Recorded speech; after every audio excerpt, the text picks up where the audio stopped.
Nggak tahu negeri ini punya dosa apa gitu ya. Iya. Kok setiap ada pemimpin baru ya pasti ada aja hal yang enggak gitu ya. Contohnya apa? Di saat itu juga negara yang begini besar, Gus Dur yang waktu masih dalam keadaan kurang sehat gitu ya, bisa jadi presiden.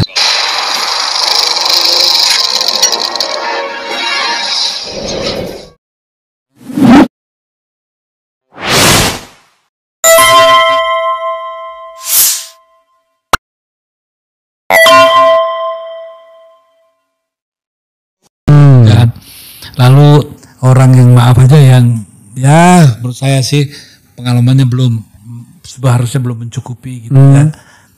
Dia learning by doing itu kan dia lakukan ya.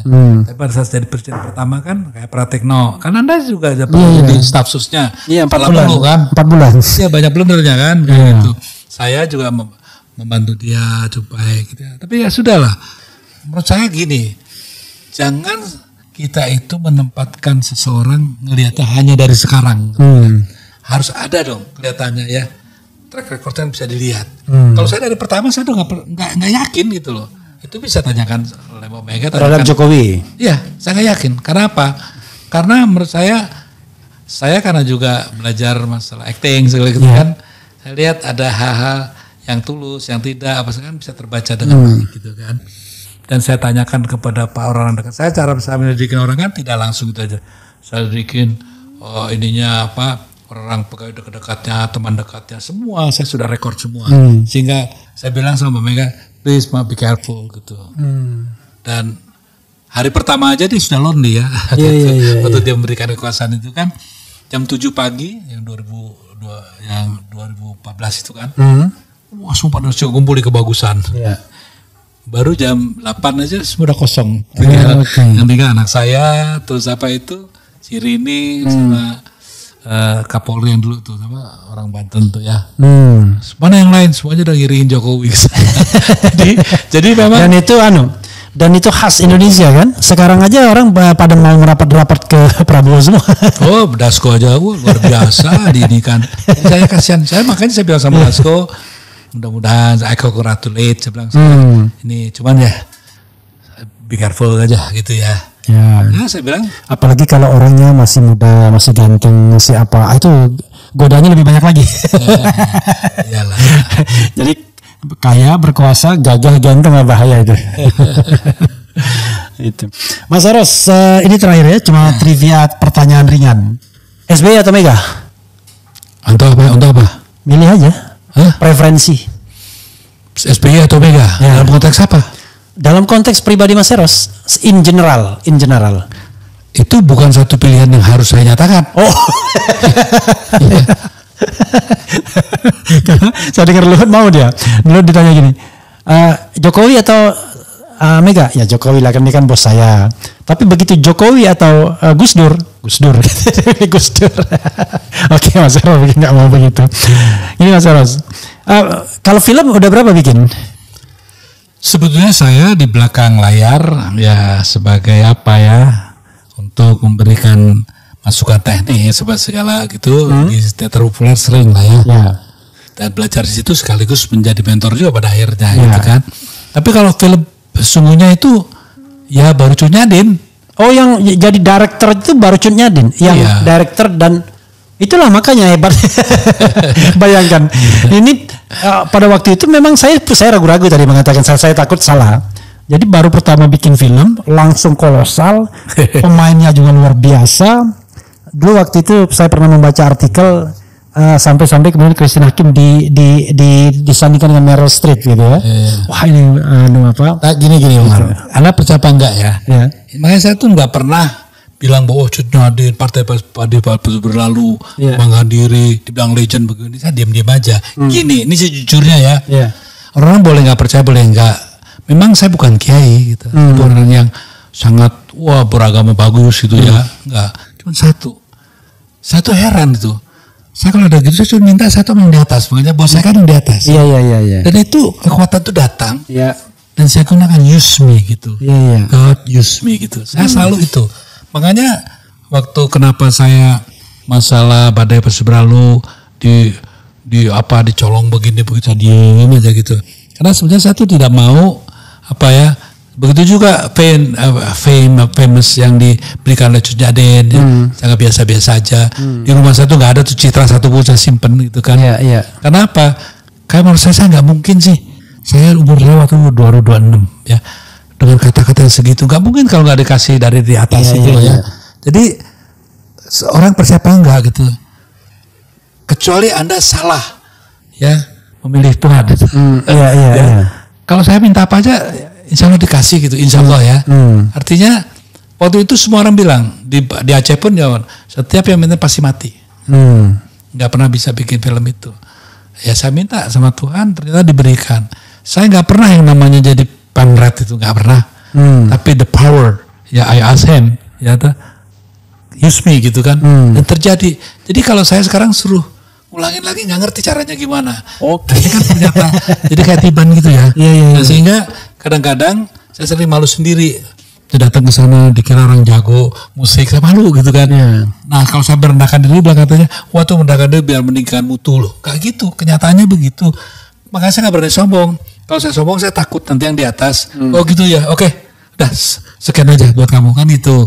Nah makanya saya yakin melawan kekuatan besar pun waktu saya ngelawan Pak Harto banyak orang salah sangka ya kenapa berani Mas Eros berani enggak karena saya terlalu takut sama yang di atas ya karena rumah masa depan itu berarti bukan Mas Eros ya saudaranya bukan tapi produsennya produsernya bukan rumah masa depan bukan langitku rumahku sorry ya itu produsernya dan saya juga sebagai orang yang inilah mimpin di belakang juga. Tapi ya. Formal sutradaranya bukan Mas Eros. Bukan Mas Slamet. Oh Mas Slamet. Saya ikut untuk memfasilitasi rewriting gitu ya. Jadi maksud saya gini, hubungan sama Mas Slamet kan begitu dekat. Ya. Mudah-mudahan ini suatu hal juga para pemimpin kita ya. Jangan ribut lah. PGP sekarang antar saudara kok ribut aja gitu ya. Di keluarga Bung Karno juga ribut aja. Ya sudahlah. Nah ternyata dengan hubungan yang indah itu kita bisa melakukan hal yang positif gitu ya. Kayak membuahkan hasil. Kayak Mas Slamet juga bantu saya di Cinyade gitu kan ya.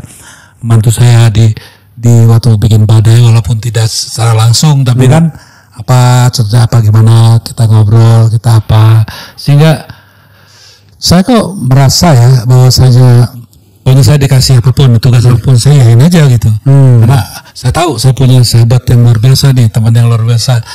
Karena orang nggak percaya sih ya, makanya saya nggak berani berketurunan tuh paling saya nggak berani gitu ya.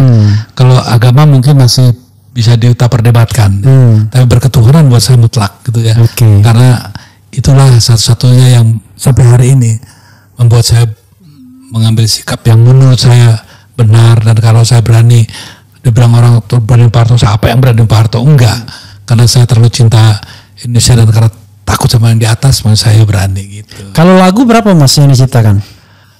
Banyak, ada 100-an kali. Kalau ini banyak, ratusan. Banyak.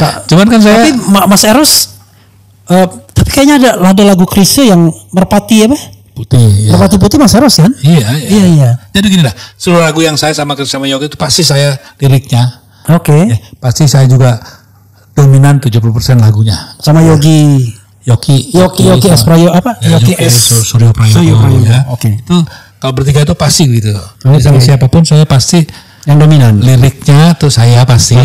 Dan lagunya pasti minimum 70% pasti saya gitu. Kecuali ada satu Merapi Alam. Itu mungkin ya 60% Chrisye lah ya. Saya 40%-nya karena belum jadi gitu kan. Dia baru pertama kali belajar bikin lagu gitu ya. Jadi ya ginilah yang saya ingin titipkan kepada teman-teman ya. Janganlah merasa sombong gitu ya. Jadi pencipta, begitu juga para politisi gitu ya. Coba kalau saya merasa bahagia karena sampai hari ini kok saya masih tolong terus sama dia. Saya gak punya apa-apa gitu. I only have him tuh. Kira gitu deh. Mas Eros, nggak tahu saya mau ngomong apa, wrap up dari closing statement gitu Mas.